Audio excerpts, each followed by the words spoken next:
بسم اللہ الرحمن الرحیم۔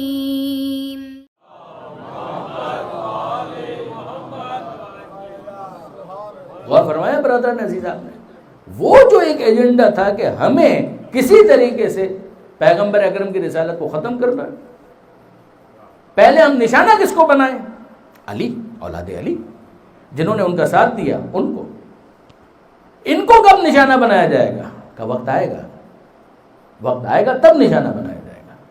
یزید کی کیلکولیشن یہ تھی کہ اب وہ وقت آ گیا۔ امیر شام نے جس چیز کا نجی نشستوں کے اندر اظہار کیا تھا اور بھرپور اظہار کیا تھا، علامہ سید علی نقی نقن صاحب علی اللہ مقامہ کا ایک پورا آرٹیکل ہے بنو امیہ کے حوالے سے، وہ پڑھنے سے تعلق رکھتا ہے۔ اس میں ریفرنسز کے ساتھ انہوں نے اس بات کو ہائی لائٹ کیا کہ کسی نشست میں ایک شخص نے امیر شام سے یہ کہا کہ تو نے بنی ہاشم کو اتنا دیوار سے لگا دیا، اب تو ان مظالم کو ختم کر۔ بنی ہاشم کا مطلب سادات، دیوار سے لگا دیا، ظلم کیا، قتل کر دیا، ان کے اوپر مالی اعتبار سے آج کی اصطلاح میں کہوں کہ فائنینشیل سینکشنز لگا دیا، یہ سب کچھ کر دیا۔ اب تو وہ بیچارے بالکل ہی زمین گیر ہو گئے ہیں۔ اب تو ان کو کچھ فلیکسیبلٹی دے، اب تو ان کے لیے کچھ گنجائش پیدا کر، اب تو وہ اس قابل بھی نہیں رہے کہ تیرے مقابلے میں کھڑے ہو سکے۔ آپ کو معلوم ہے امیر شام نے کیا جواب دیا؟ امیر شام کا جواب یہ تھا، اس نے خلفاء کے ترتیب سے نام دیا، پہلے خلیفہ کا ذکر کیا اور کہا کہ وہ بھی تھے، آئے اور چلے گئے۔ آج جب بات ہوتی ہے تو یہ کہا جاتا ہے کہ وہ بھی تھے، یعنی he was something، بس اس سے زیادہ ذکر نہیں ہوتا۔ پھر اس کے بعد دوسرے خلیفہ کا نام لیا انہوں نے، اور انہوں نے کہا کہ وہ بھی آئے اور انہوں نے یہ کام کیا اپنی دانش میں، اور پھر اس کے بعد وہ بھی چلے گئے اس دنیا سے۔ آج کبھی بات ہوتی ہے تو یہ کہا جاتا ہے کہ وہ بھی تھے، پھر اس کے بعد تیسرے خلیفہ کا ذکر کیا، وہ تو تھے بھی بنو امیہ سے، تو انہوں نے کہا کہ وہ بھی آئے اور انہوں نے بھی کچھ کام کیے۔ آج کبھی بات ہوتی ہے تو کہا جاتا ہے کہ وہ بھی تھے، بس اس سے زیادہ کچھ نہیں ہوتا۔ مگر یہ جو بنی ہاشم کی تم بات کر رہے ہو، تو ان کا سردار تو وہی مصطفیٰ، نعوذ باللہ من ذالک، نام بھی توہین کے ساتھ کہ پیغمبر اکرم کا، یہ ان سب کا ذکر آتا ہے تو کہا جاتا ہے وہ بھی تھے، اور جب اس کا ذکر آتا ہے تو کس طریقے سے کہ ہر نماز سے پہلے اذان دی جاتی ہے، اقامت کہی جاتی ہے، اور ہر مرتبہ کہا جاتا ہے اشہد ان محمد رسول اللہ۔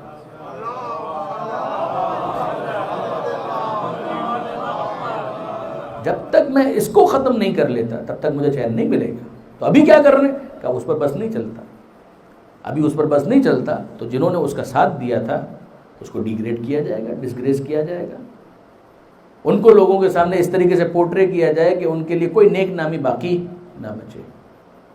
یہ امیر شام یہ جملے ممبر پر نہیں کہہ پایا تھا، یہ یزید نے کہے۔ جب اس کو یہ لگا کہ ہاں اب یہ موقع آ گیا کہ ہم کھل کر اس بات کا اعلان کر دیں، اس لیے کہ اب ہمیں اپنی حکومت کو اسٹیبلش کرنے کے لیے مزید کسی اور سہارے کی ضرورت نہیں ہے۔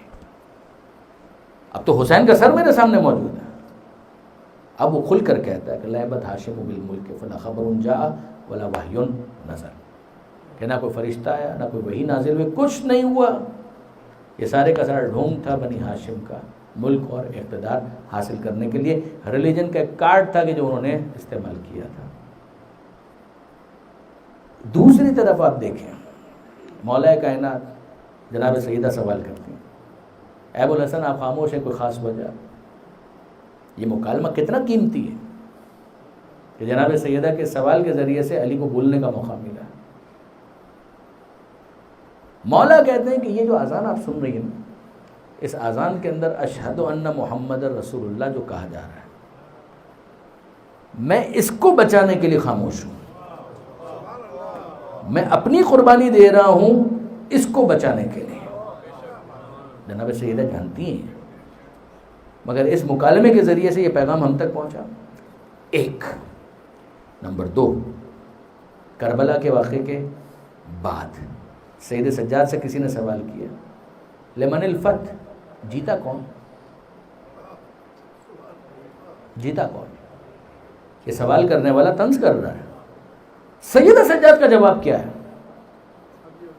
سید سجاد کا جواب یہ ہے کہ ابھی جب اذان ہو تو سن لینا، اگر یہ کہا جائے اشہد ان محمد رسول اللہ تو مان لینا حسین جیت گیا۔ غور فرمایا آپ نے؟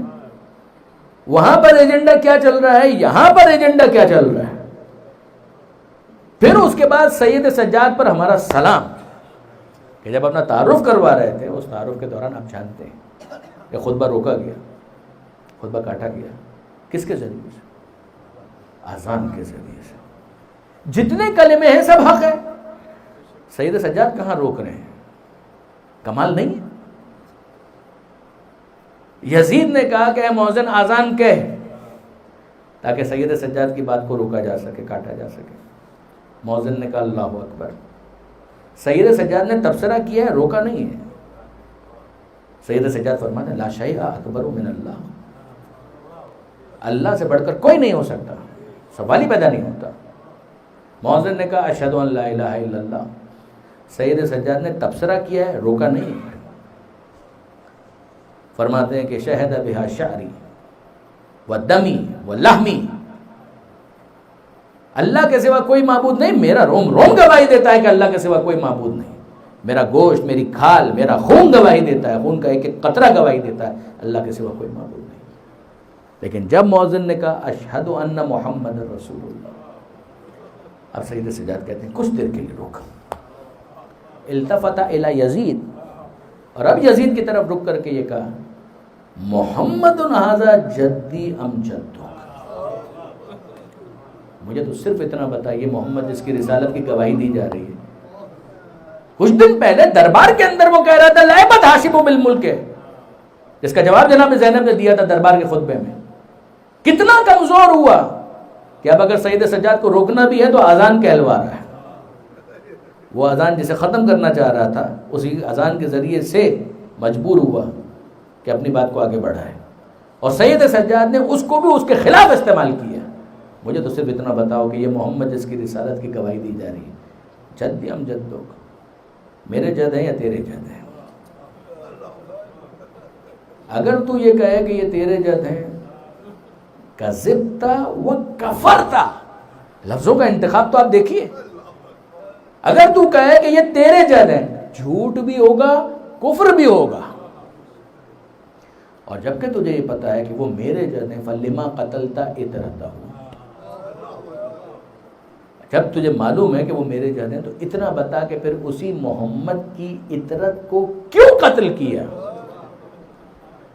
دنیا پوچھتی ہے کہ یزید قاتل تھا یا نہیں تھا، مقتول کے وارث سے تو پوچھو کہ وہ اپنے بابا کا قاتل کس کو سمجھ رہا ہے۔ فلما قتلتا اطرتہ، اے یزید اسی مصطفیٰ کی آل کو قتل کرتا ہے، اور پھر مصطفیٰ کی رسالت کی گواہی 6 ماہ نہ درد۔ مگر یہ واقعاً حسینی تبلیغ کا شباب، اپنا عروج، کہ ظالم کے شہر میں مظلوم نے اپنے جد کے نام کو وہ رفعت عطا کی کہ جہاں کچھ دیر پہلے وہ کہہ رہا تھا کہ کوئی وحی نازل نہیں ہوئی، اور اب یہ اعلان ہو رہا ہے اشہد ان محمد رسول اللہ، یہ ایک فتح کا اعلان۔ سبسکرائب کیجئے ذکر ٹی وی اور اس علم کے سفر میں ہمارے قدم کے ساتھ قدم ملائیے۔